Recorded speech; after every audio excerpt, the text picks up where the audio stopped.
नमस्कार दोस्तों, कैसे हो आप सारे लोग? आशा करती हूँ जो जहाँ पर भी हो अपने अपने कर्तव्यों को सच्चाई और प्यार के साथ निभाने की पूरी कोशिश कर रहे हो और परमेश्वर की कृपा से हम सारे अपने इस साधना में सफल होंगे। इसी शुभकामना के साथ आइए शुरू करते हैं अणु मानुष के अणुगल्प। एक्चुअली सही मैं बोलूँ तो অনুমানুষের অনুগল্প लेखिका श्रीमती बानी पात्रो और कहानी का जो नाम है, जो शीर्षक है वो है टॉफ़ी। तो चलिए अनुवाद कर देते हैं अणु इंसान की अणु कहानी। और लेखिका श्रीमती बानी पात्रो और कहानी का जो नाम है, पहली कहानी का जो नाम है वो है टॉफ़ी। तो चलिए शुरू करते हैं। अणु तब 2-3 साल की थी। उस समय एक दिन अणु को सुलाकर अणु की माँ अपने घर के कामकाज के लिए कहीं बाहर गई थी। बाहर गई थी बोले तो वॉशरूम में बर्तन वगैरह कर रही थी, मांज रही थी। तो अणु के पिताजी उस समय एक सरकारी कारीगरी शिक्षा प्रतिष्ठान में पार्ट टाइम लेक्चरर के हिसाब से काम करते थे। इसीलिए उस शिक्षा प्रतिष्ठान के कुछ बच्चे बच्चे बोले या छात्र अणु के पिताजी के पास कोचिंग क्लास करने के लिए भी आते थे। तो वो लोग तो किराए के कमरे में रहते थे। तो एकदम ऊपर टॉप फ्लोर में रहते थे और उसमें एक सामने बहुत बड़ी सी छत पड़ी हुई थी। तो और उसी छत में एक छोटा सा कमरा भी था, बेडरूम छोड़ के एक छोटा सा कमरा था जो रसोई घर के बतौर दिया गया था। लेकिन अणु के पिताजी उस कमरे को अपने स्टडी रूम की तरह इस्तेमाल करते थे। तो और उसी रूम पे या कभी कभी उस छत पे वो अपने छात्रों को कोच करते थे वहाँ पर बैठ के। तो उस दिन अणु के पिताजी तब भी पहुँचे नहीं थे, है ना? और वो तब भी किसी काम से बिज़ी थे और अणु तब सो रही थी, गहरी नींद में सो रही थी। और इसीलिए अणु की माँ हमारी जो टेंटे हैं वो निश्चिंत होकर काम कर रही थी, अपने काम सारे निपटा रही थी।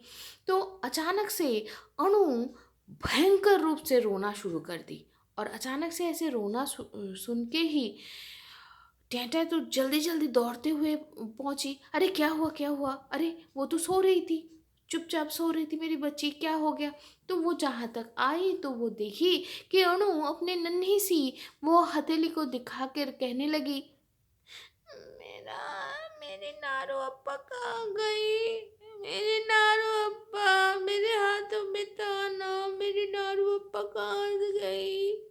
तो अणु की माँ अणु कि ये सारी चीज़ें सुनकर वो तो हक्का-बक्का रह गई, वो समझ नहीं पाई भैया हुआ क्या है? वो तो सो रही थी गहरी नींद में, अब ये नारू अप्पा कहाँ से आएगी?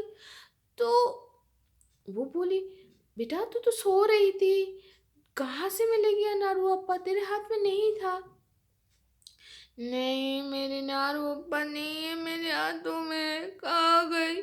अणु की माँ तो सोच भी नहीं पा रही भैया कहाँ से आई, कैसे गई, क्या हो गया?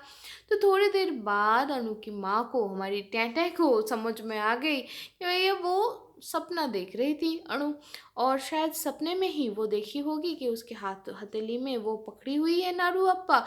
जब उसकी नींद छूटी तो वो अपने हाथों को वो खाली देखी है, अब बेचारी रोए जा रही है। तो उसको वो सहलाने लगी, लेकिन फिर भी वो रोती रही, शाम हो गई, भई तब भी वो रोती रही। अब इक्का-दुक्का अणु के पिताजी के जो छात्र हैं, वो लोग आना शुरू कर दिए। अब वो लोग आकर देखे कि अणु रो रही है, तो टेंटे से पूछी, "भाभी, वो रो क्यों रही है?" तो टेंटा बोली, शायद ये सपने में देखी होगी, अपने हाथों में नारू अप्पा है और जब नींद टूटी तो वो नहीं देख पा रही तो इसीलिए रो रही है। तो वो जो छात्र हैं वो बहुत अवाक होकर पूछने लगी, भाभी नारू अप्पा क्या होता है? तो अणु की माँ बोली, वो जो गोल गोल लॉलीपॉप जैसा होता है ना, उसी को अणु नारू अप्पा ये नाम दिया है। और वही वो बोलती है ये नाम वो उसने खुद से ही दिया है। तो ये जहाँ तक सुने तो सारे लोग हंसे और हमारी अणु रोए। तो नारू अप्पा कहाँ है मेरी, मेरी नारू अप्पा मेरे हाथ में नहीं है। तो इसके बाद एक छात्र ने बोला भाभी मैं दुकान से ना टॉफी लेके आता हूँ, है ना।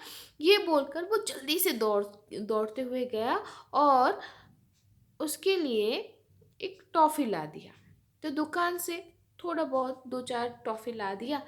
लेकिन आकर जब अनु के पास वो लोग दिए तो वो बोले मेरे हाथ के नारूपन नहीं है बोलकर वो तो रोने लगी।